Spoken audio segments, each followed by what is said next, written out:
광고 시간에 말씀드렸다시피 어제 5번의 초대의 첫 번째 행사로 정말 수많은 태신자분들이 우리 교회를 찾아오셨습니다.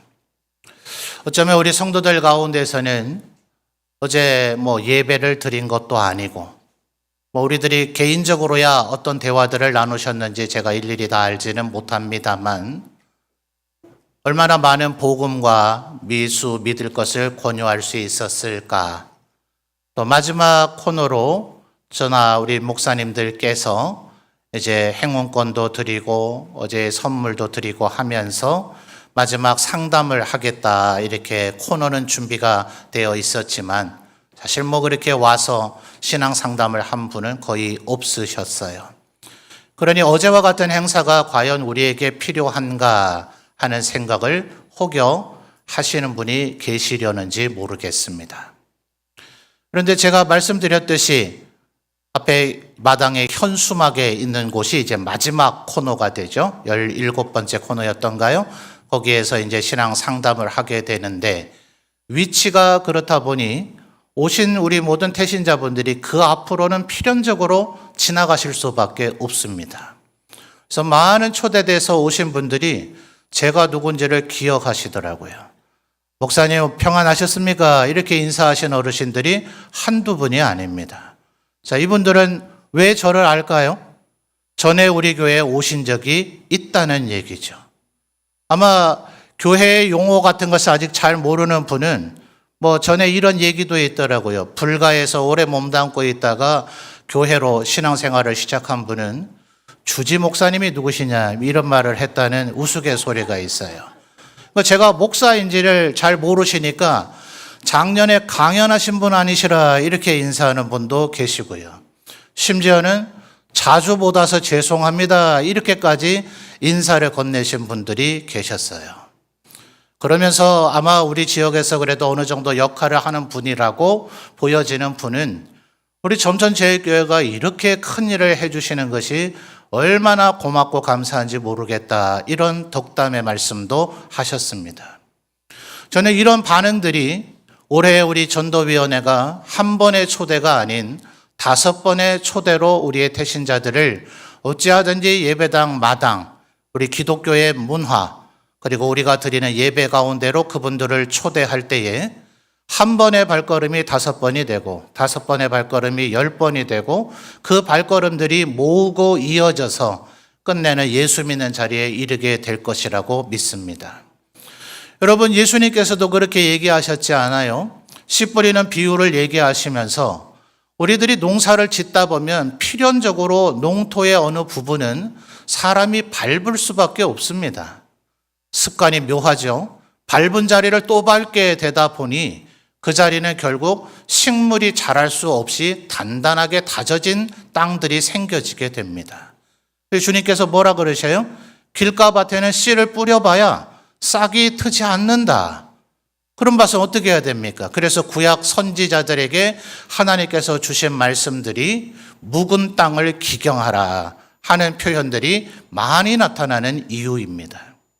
심지어 이 말은 하나님을 모르는 자들에게 주어진 것이 아니라 선지자들의 선포는 대부분 하나님의 백성인 이스라엘 백성들에게 주어졌더라 하는 거예요. 어쩌면 이 자리에 있는 우리 모두도 아마 예수 믿을 때의 처음에 그 뜨거운 신앙생활을 하지 못하는 분이 계시려는지 모릅니다. 그러려면 어떻게 해야 됩니까?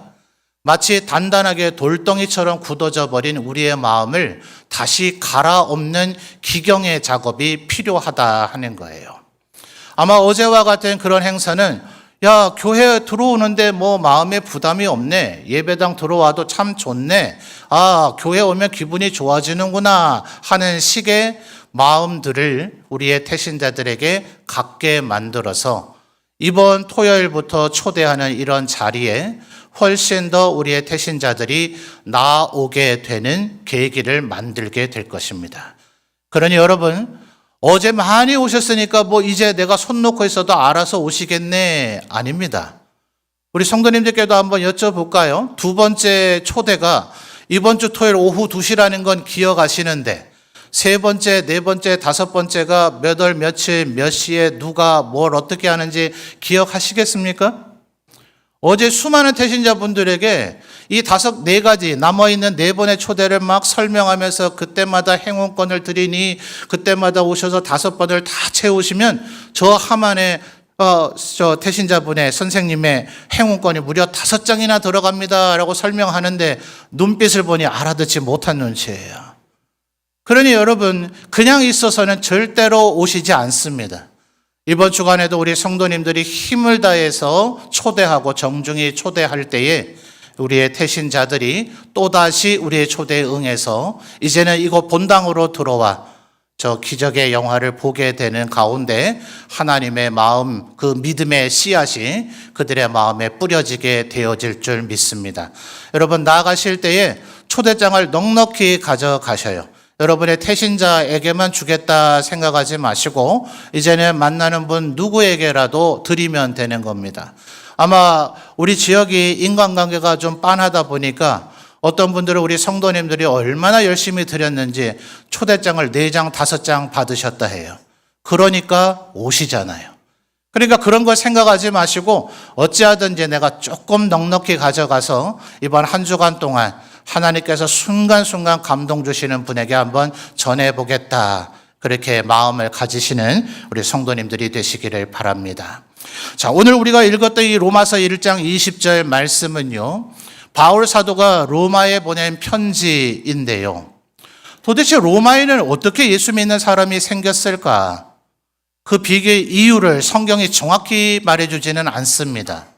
그러나 신학자들은 사도행전 2장을 보면 예수님께서 부활하신 지 50일째 되는, 그래서 우리가 흔히 오순절이라고 부르는 날에 성령께서 강림하셨을 때의 사건을 기록하고 있는데, 그때 예루살렘에 로마 제국의 유대인들 혹은 유대교에 가입한 이방인들이 무려 17군데에서 예루살렘에 모였었다. 예루살렘을 방문한 거죠.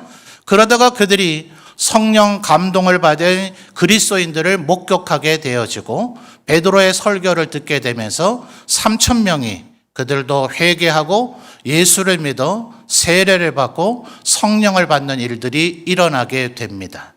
그런데 그 17군데의 지역 가운데 로마가 들어있어요. 그래서 신학자들은 아마 그때 오순절날 예루살렘을 방문했던 로마에서 온 유대인들 혹은 유대교에 들어온 로마에 거주하는 사람들이 되돌아가서 아마 자생적 교회가 생긴 것 같다고 추측을 합니다. 그러니 그들이 분명히 예수 그리스도의 복음을 베드로로부터 듣고 예수를 믿게 됐지만 그들의 신앙을 누가 얼마나 구체적으로 체계적으로 잘 지도를 했겠습니까? 그래서 바울 사도가 너희들이 이미 복음을 듣고 믿어서 하나님의 백성이 되었지만 내가 복음이 무엇인지를 보다 더 구체적으로 정확하게 너희에게 알려주고 싶다라는 의도에서 이 로마서가 저술이 되어진 것입니다. 그런데 문제는 말입니다. 이 이방인들, 로마인들을 포함한 우리와 같은 이 유대인이 아닌 이방인들은 좀 억울하지 않았을까요? 우리에게는 아브라함과 같은 조상이 없었잖아요. 우리에게는 모세와 같은 조상이 없어서 모세를 통해서 받은 십계명과 율법을 우리가 알 길이 없었지 않습니까? 그러니 우리는 하나님을 모를 수밖에 없었다. 아마 이런 생각을 하지 않았을까요? 그래서 바울 사도가 로마서 1장에서 지금 이 이야기를 하고 있는 겁니다. 이미 제가 한번 봉독을 했습니다만 우리 성도님들이 1장 20절 다시 한번 봉독해 주실까요? 1장 20절입니다. 읽어주세요. 시작.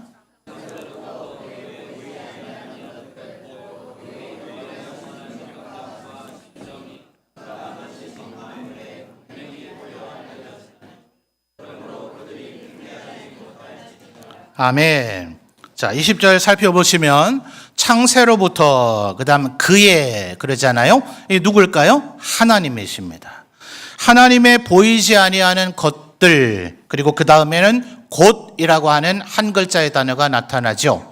여러 차례 설명드렸습니다만 성경에서 쓰이는 이 곧은 그 앞에 있는 20절의 경우 그의 보이지 아니하는 것들과 그리고 곧 뒤에 나타나는 그의 영원하신 능력과 신성, 이것이 같은 의미라는 것을 설명하는 부호가 곧입니다. 말하자면 하나님의 그 영원하신 능력과 신성, 그것은 우리의 눈에 보이지 않는단 말이에요. 그러니 세상 누구라도 하나님께서 계심을 알기는 참 쉽지가 않죠. 그런데 20절에 이어지는 말씀은 하나님은 보이지 않으시나 하나님의 신성은 보이지 않으나 그 뒤에 이어지는 표현이 뭡니까? 그가 만드신 만물, 이 천하 만물을 보면 하나님이 계심을 알 수 있다는 거예요. 그래서 로마인이든 우리와 같은 한국인이든 나는 하나님을 몰라서 아브라함과 같은 조상이 없어서 모세 같은 조상이 없어서 십계명과 율법을 내게 주어지지 않았기 때문에 나는 하나님을 알 길이 없었다라고 핑계할 수는 없다. 이 얘기를 지금 바울 사도가 하고 있는 겁니다. 이 말의 의미가 무엇인가? 여러분, 이 우주 만물이 어떻게 해서 생겨졌다라고 얘기를 합니까? 우리 하나님께서 창조하심을 믿지만 이 세상 사람들은 지금도 아마 중고등학교나 대학 과정에서 과학의 영역에서 빅뱅설이라는 것을 가르치고 있을 거예요. 이 우주 만물은 아무것도 없던 무의 상태에서 어느 날 갑자기 우연히 거대한 폭발, 그래서 빅뱅이라고 얘기하죠. 빅뱅에 의해서 우주 만물이 한순간에 생겨졌다는 이론입니다. 과학자들이 이런 이론을 정립했다는 게 너무나 어처구니가 없지 않아요? 물리학자들이 말하기를 폭발이라는 것이 생기려면 점화장치와 그리고 산소와 그것을 태울 수 있는 에너지를 발산할 물질이 있어야 된다. 예를 들어 이런 겁니다. 작은 폭발이라도 일으키려면 성냥이 있어야 되겠고 산소라는 공기가 있어야 되겠고 그리고 화약이든 인화물질이든 하다못해 휘발유라도 있어야 작은 폭발이라도 일어날 게 아닙니까? 그런데 만약 이 세 가지 요소, 성냥과 산소와 화약이 있다면 이것은 이미 무의 상태가 아니죠. 그러니 물리학자들이 이 얘기를 들으면 무슨 말도 안 되는 소리라고 이야기를 해요. 아무것도 없는 상태에서는 절대로 빅뱅은커녕 작은 폭발조차도 일어날 수가 없다는 거죠. 만약 이 빅뱅이라고 하는 이론이 맞는다고 한다면요, 우리 군인들 육군 보병이 가장 기본적으로 갖는 것 가운데 하나가 수류탄이 있지 않아요? 그럼 우리 예배당 마당 정도에다가 빅뱅에 의해서 우주 만물이 형성이 된다면 수류탄 정도를 던진다면 자동차 정도는 나와야 된다. 이렇게 이론적으로 논리가 형성이 되는 거예요. 한번 군부대 협조를 구해서 수류탄 한 10,000개라도 구해다가 한번 우리 예배당 마당에 다 한번 던져볼까요? 10,000개가 아니라 100만 개를 던져도 자동차는커녕 자전거 한 대도 나오지 않을 겁니다. 왜 하필이면 제가 자동차라고 비유를 하느냐 하면요, 우리 집사님들 가운데는 이런 유원지나 혹은 관광지 같은 데 가면 이곳이 이렇게 이루어져 있습니다 라는 것을 이렇게 알려주는 게시물을 제작하는 일을 하시는 집사님이 계셔요. 그걸 제작을 하려면 설계를 해야 된단 말입니다. 그래서 아이고 집사님 그 설계하시려면 굉장히 복잡한 일을 하셔야 되겠네요 라고 말씀을 드렸더니 집을 건축하는 건축 설계에 비하면 이건 아무것도 아닙니다 라고 얘기를 하세요. 혹시 이 자리에 건축 종사자들 계시면 용서하고 들으십시오. 집을 건축하는 그 설계 도면과 자동차의 설계 도면을 비교하면 또 건축자들은 더 할 말이 없을 겁니다. 그래서 자동차의 설계 도면을 현대 기계 문명의 총알이라고 보통 표현을 하죠. 그런데 지금은 그 자동차에 컴퓨터 기술이 들어가고 인공 AI 기술까지 거기에 들어가 버립니다. 그러니까 이 세상에 자동차보다 더 정교한, 아직까지는, 현재까지는, 지금 로봇이 계속해서 개발되고 있습니다만 아직까지는 자동차가 가장 인류 문명의 지식을 다 한 곳에 집합해 놓은 겁니다. 그런 게 나와야 되죠. 그래서 저는 이게 목사나 기독교에서 하는 얘기가 아니라 이 세상의 일반 학자들이 하는 얘기가 이 우주 만물이라고 하는 것은 그런 빅뱅과 같은 것을 통해서는 절대로 생겨날 수 없고, 인간보다 지능이 월등한 고등 지능을 가진 존재에 의한 대단히 정교한 어떤 구조물이나 혹은 집 같은 건축물이나 자동차하고는 비교할 수도 없는 고도의 설계에 의해서만 만들어질 수 있는 것이 이 우주 만물이다. 왜 다른 지구하고 충돌하지 않을까요? 왜 지구나 태양에게 빨려 들어가지 않을까요? 이건 그저 인간의 지적 능력 정도의 설계로서 불가능하고 인간의 능력 차원을 넘어선 고등한 지능을 가지고 있는 존재. 하나님은 전지하시죠. 바로 이런 존재에 의해서만 설계해야만 가능하다. 이게 세상의 과학자들이 하는 얘기예요. 그런데 만약 말입니다, 이런 고도의 지능을 가지고 있는 전지할 뿐만 아니라 전능한 존재가, 신적 존재라고 합시다. 이런 존재가 하나가 아닌 다수가 있다면 어떤 일이 벌어질 것인가? 여러분, 서양에 가면 오늘날 투르키에라고 불려지는 곳에 트로이라고 하는 도시가 있죠. 성경에도 드로아라고 나오고 있어요. 트로이 목마라고 들어보셨습니까? 그리스인들이 트로이를 쳐들어갔다가 도무지 함락시키지 못하니 목마를 만들어 놓고 그 안에 기습부대가 숨어 있어서 철수라니 그걸 전리품이라고 성 안으로 끌고 들어갔다가 함락돼 버린 얘기 말입니다. 그리스인과 투르키인들이 왜 그토록 싸웠을까요? 그리스인들의 저술 이야기 책을 보면 그들이 믿는 신, 그리스의 신들과 투르키의 신들이 서로 싸우다가 야, 한번 제대로 붙어볼래? 이러면서 자기가 각각 추종받는 인간들로 대리 전쟁을 시켰다는 거예요. 이게 그리스의 대문호가 적은 일리디 오디세이에 나오고 있는 내용입니다. 그러니까 만약 그런 신적 존재가 하나 이상, 하나가 아닌 둘, 셋만 있었다 하더라도 우리는 성경의 근거를 따라 이 우주 만물의 역사가 6,000년 정도 되었다고 우리는 믿고 있죠. 그러나 이 세상에서 소위 과학의 영역에서는 수십억 년이라고 얘기를 합니다. 수십억 년 동안 왜 이 우주는 멸망되고 파괴되지 않고 그대로 존속되고 있을까요? 그래서 이 세상의 과학자들은 이런 고등한 지적 능력을 가지고 있는 설계자가 단 한 명이어야 되지, 만약 두세 명이면 이미 우주는 멸망되고 없어졌어야 맞다라고 얘기를 합니다. 그래서 그들은 이렇게까지 추론은 했지만 그게 누구인지를 몰라요. 자, 1장 20절에 뭐라고 얘기했다고요? 하나님의 그 신성, 하나님의 그 영원하신 능력과 신성, 하나님의 보이지 아니하는 것들, 그건 보이지 않기 때문에 사람들이 알지를 못하나 하나님이 만드신 만물을 보면 지금 제가 예를 들어드린 과학자들처럼 고등한 지적 능력을 가진 자가 설계해서 단 한 존재가 창조하고 유지해야만 우주가 유지될 수 있다는 추론에 이르더라 하는 거예요. 그래서 그들은 그분이 누구인지를 모르기 때문에 편의상 창조주라는 단어의 또 다른 의미인 조물주라고 부릅니다. 물질을 조성한 존재, 그래서 흔히 조물주라고 불러요. 그런데 문제는 그분이 여호와 하나님이라는 것을 그들이 모르니 어떤 일이 벌어졌을까요? 21절과 25절이 그것을 설명해 줍니다.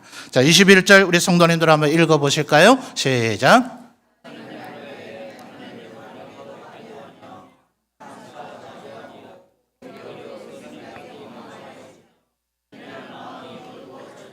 아멘. 그러니까 조물주가 있겠구나. 그래야 이게 말이 되네. 인간보다 월등한 지식을 가지고 있는 고등한 지적 존재에 의해서 설계되어지고 창조되어지고 유지돼야만 이 우주가 지금도 존재하고 있는 게 논리적으로 설명이 되네 라고 조물주까지는 접근을 하나 하나님을 알지 못하고 21절에 뭐라 그랬다고요? 그 생각이 오히려 허망해지고 마음이 미련한 마음으로 어두워지게 돼서 25절에 이런 일이 벌어집니다. 25절 읽어주실까요? 시작.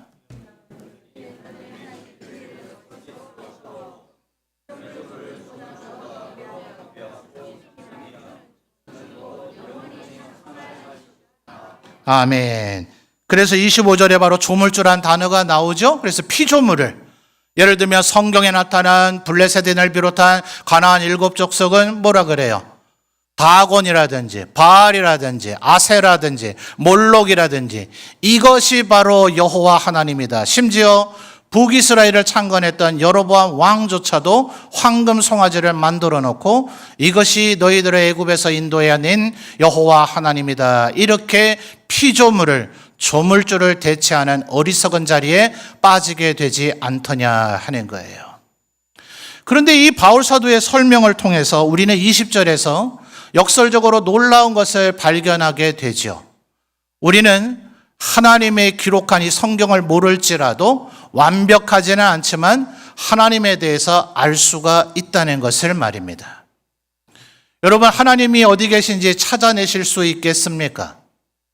인간은 절대로 하나님을 찾아내지 못합니다. 성경의 인물 모세를 한번 생각해 보십시오. 모세가 얼마나 하나님을 만나 배우고 싶었겠어요. 그런데 그는 무려 80세가 넘어서야 호렙산에서 비로소 하나님을 만나게 됩니다. 하나님과 대화를 나누고 나서도 그분이 누군지를 몰라서 내가 애굽 땅에 가서 도대체 누구를 만났다고 얘기를 해야 됩니까? 라고 여쭤볼 정도였습니다. 인간은 하나님을 만나고 싶고 하나님을 알고 싶은 열망을 가졌다 할지라도 우리의 힘과 능력으로는 도무지 하나님을 알아내거나 만날 방법이 없습니다.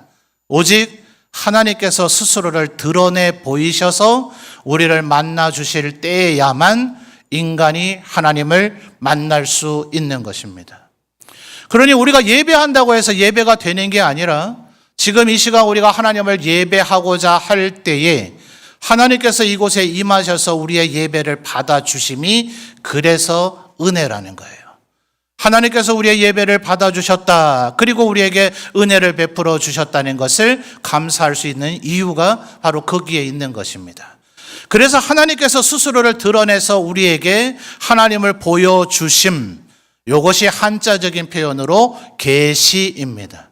성경 66권 가운데 제일 마지막 책인 요한이 적었다고 하는 책을 뭐라 합니까? 요한 계시록 할 때 이 계시가 같은 의미를 담고 있습니다. 물론 다른 의미도 있기는 합니다만 말입니다. 그런데 문제는 21절과 25절에서 얘기한 것처럼 이 일반 계시만으로는 조물주가 바로 여호와 하나님이라는 것을 모두 다 깨달아 알 수는 없습니다.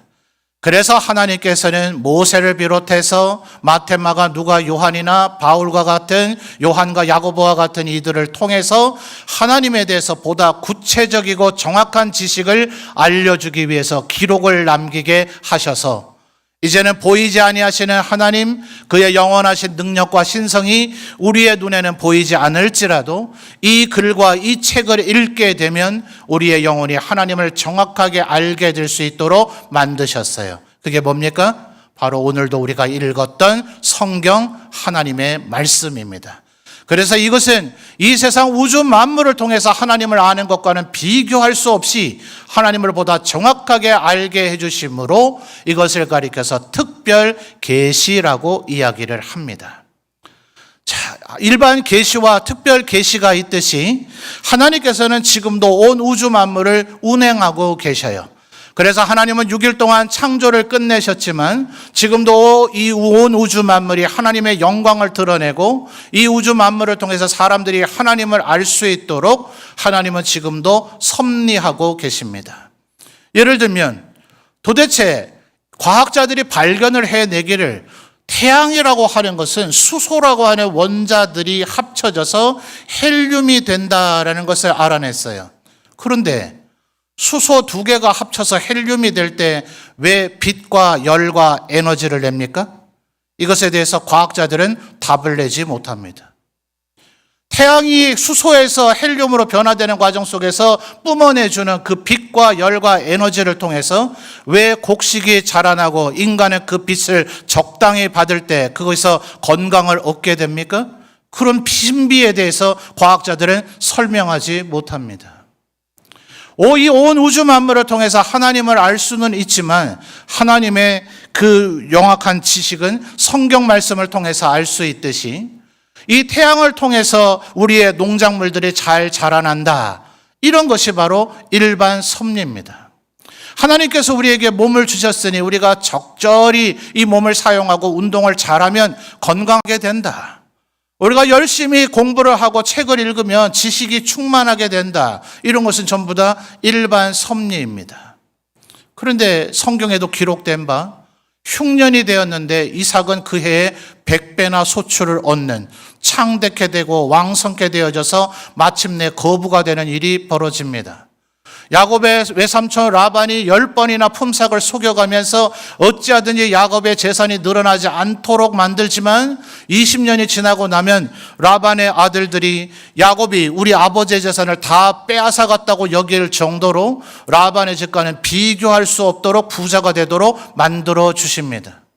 하나님의 이 능력을 따라서 이 세상의 일반적인 섭리를 뛰어넘는, 때로는 우리가 공부를 조금 소홀히 해서 잘 준비하지 못했는데도 하나님의 은혜로 좋은 성적을 얻을 수도 있고, 의사는 더 이상 포기했다, 당신을 위해서 해줄 것이 없다 하는데도 히스기야를 살려내 주셨던 하나님께서 우리의 질병을 치료해 주시기도 하는 이러한 특별 섭리가 일어난다 하는 거예요. 이 특별 섭리를 다른 말로 기적과 이사라고 이야기를 합니다. 여러분, 돌아오는 토요일에 보게 될 영화의 제목이 뭐라고요? Miracle from Heaven, 천국으로부터 온 기적. 도대체 저 딸 셋을 둔 저 집의 가족들 5명에게 무슨 일이 일어났을까요? 우리의 태신자들 뿐만 아니라 우리 성도들에게도 때로 환난과 시련, 어려움이 있지 않습니까? 지금도 여러분이 해결해야 될 문제를 끌어안고 있지 않습니까? 우리는 기도하면 하나님이 응답한다는 것을 알고 있지만 사실은 기도하지 못할 때도 있지 않습니까? 저 영화는 다시 한번 말씀드리지만 실화를 바탕으로 만든 영화이고 끝에 실제 주인공들이 등장을 합니다. 우리 성도님들도 꼭 한번 볼 만한 영화라고 생각이 되어져요. 여러분, 성경 말씀을 통해서 하나님을 잘 만나고 알고 계십니까? 아이러니하게도 쉽지 않죠.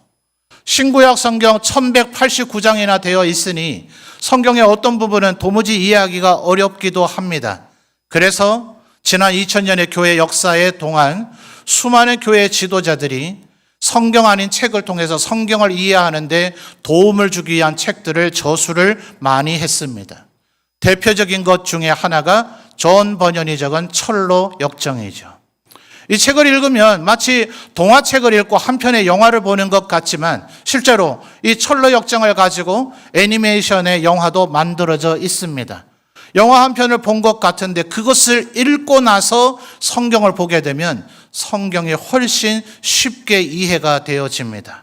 처음에는 그냥 읽었다가도 그 다음 볼 때는 좋은 이 철로 역정 책에는 요 부분이 왜 이렇게 묘사가 됐는지를 찾아보셔야 될 성경 구절을 밑에 적어놔서 성경을 찾아가면서 읽으면 이 성경의 얘기가 이런 의미를 담고 있구나 하는 우리가 천국을 향해 걸어가는 과정을 훨씬 피부에 와닿게 이해하도록 만들어줍니다.